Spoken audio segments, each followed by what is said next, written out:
Good morning student. Welcome to SP Genesis School class 7th subject Hindi lesson number 5 Hind देश के निवासी। बच्चों, जो हमने एक कविता पढ़ी थी बहुत ही प्यारी, बहुत ही सुंदर, आज हम उस कविता के अभ्यास प्रश्नों के उत्तर की तरफ ध्यान देंगे। शुरू करते हैं प्रश्नों के उत्तर। सबसे पहले अभ्यास प्रश्नोत्तर आप लोग सब अपनी पुस्तक में देखेंगे, पेज नंबर 30 के ऊपर अभ्यास प्रश्नोत्तर हैं। प्रश्नों के उत्तर दीजिए। मैं बोलती जाती हूँ, बड़े ही ध्यानपूर्वक आप लोग उस सारी चीज़ों को सुनेंगे। हमारे देश की क्या क्या विशेषताएं हैं? हमारे देश की विशेषता एकता में अखंडता ही हमारे देश की विशेषता है। क्या है हमारे देश की विशेषता? एकता में अखंडता ही। क्वेश्चन नंबर 2 है, सभी नदियाँ कब एक होती हैं?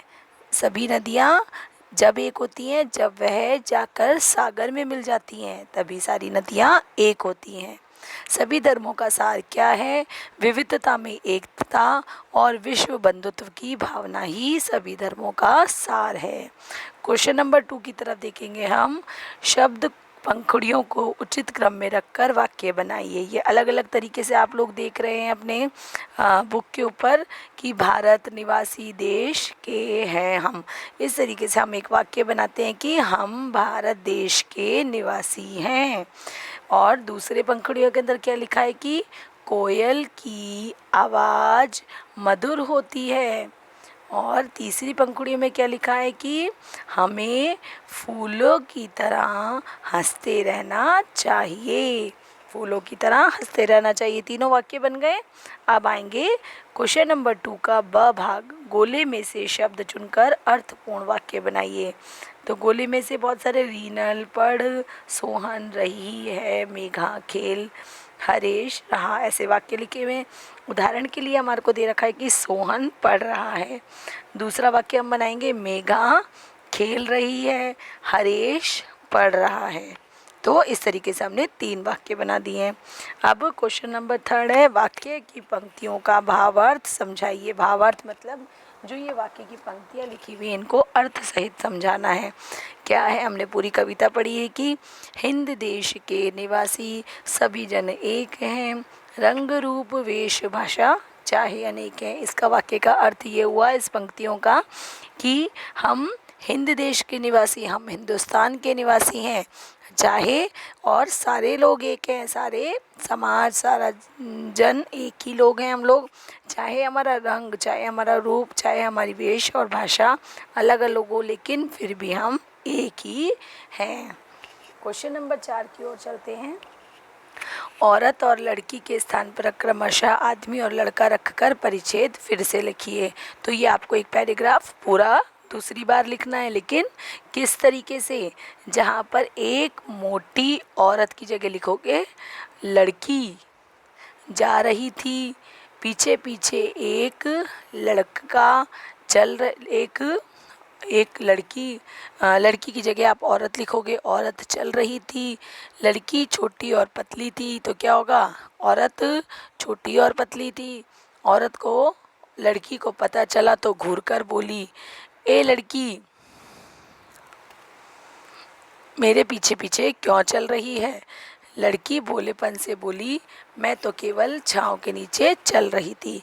तो अब इस परिच्छेद में औरत की जगह पर आपको आदमी रखना है और लड़की के स्थान पे लड़का रख के इस पैराग्राफ को दोबारा लिखना है। जिस जिस स्थान पर औरत और लड़की लिखा हुआ है उस स्थान पर आपको आदमी और लड़का लिखने के साथ साथ वाक्य में रही थी को हटा के रहा था और रहे थे करना है। स्वाध्याय के प्रश्नों के उत्तर की तरफ ध्यान देंगे हम। पहला प्रश्न है, प्रश्नों के उत्तर लिखिए। फर्स्ट है उसका, हिंदवासियों के में कैसी विविधताएं हैं? हिंदवासियों में रंग, रूप, वेश, भाषा, जाति आदि की विविधताएं हैं।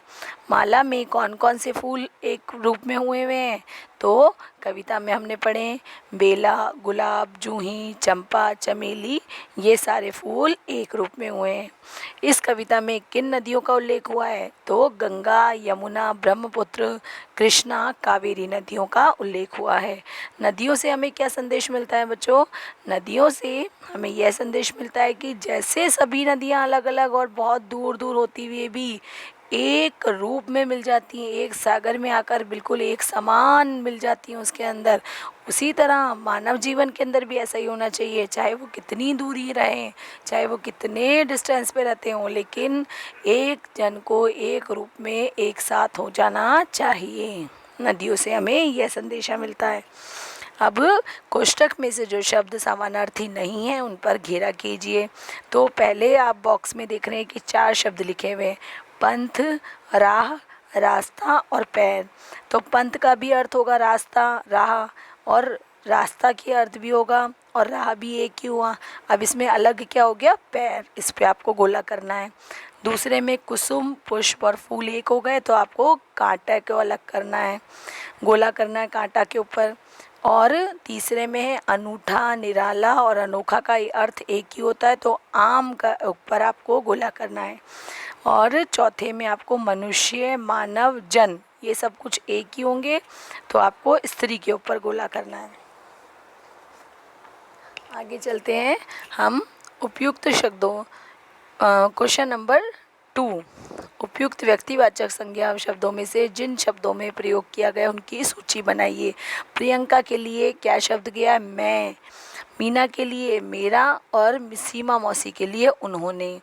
अब क्वेश्चन नंबर 3 देखेंगे। नीचे दी गई परिभाषा को पूर्ण कीजिए। जो शब्द अब डैश दिया हुआ है, डैश के स्थान पर प्रयुक्त होते हैं उन्हें सर्वनाम कहते हैं। क्या कहते हैं? जो शब्द संज्ञा के स्थान पर प्रयुक्त होते हैं उन्हें सर्वनाम कहते हैं। चौथे नंबर के क्वेश्चन में आप लोगों ने एरो बने हुए हैं, तो देखना है वाक्य के अंदर जो शब्द अलग हैं उनको छांट के लिखना है, जो सर्वनाम बोले जाएंगे। तो सबसे पहले उसमें मुझे बल्लेबाजी में मज़ा आता है, तो यहाँ शब्द सर्वनाम का शब्द क्या हुआ? मुझे। दूसरे में आएगा हम, तीसरे में आएगा तुम, चौथे में आएगा तुम्हारी, और पांचवे में आएगा वह, और छठे में आएगा उसने। मुझे, हम, तुम, तुम्हारी, वह और उसने, ये सब सर्वनाम शब्द हैं। क्वेश्चन नंबर 5 की तरफ चलते हैं। विधानों को पढ़िए और प्रयुक्त सर्वनाम शब्द को छांट कर लिखिए।